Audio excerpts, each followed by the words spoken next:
felt that felt a lot faster. And I'm at 3/4 of a tank. I got 3/4 of a tank. You know, no burnout, nothing like that. Just go out there, just hit it.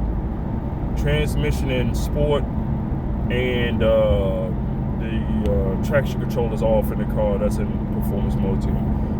Yeah, definitely felt the difference. As soon as it hit first gear, the second gear shift felt good, but second gear recovered.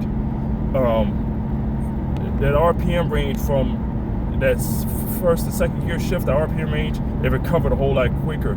It got to, you know, it recovered a lot quicker in second gear, and third gear came up really quick. So yeah, huge improvement.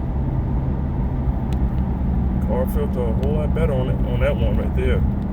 And this is after, this is the first run after I've done the coilovers on the car too. Changing the coilovers on this car definitely reduced some of the weight on this car too, because these aftermarket coilovers are a lot lighter than the factory suspension that was on there also. Just had the car, I just did a alignment on the car too, like 2 days ago. So yeah, car feels good.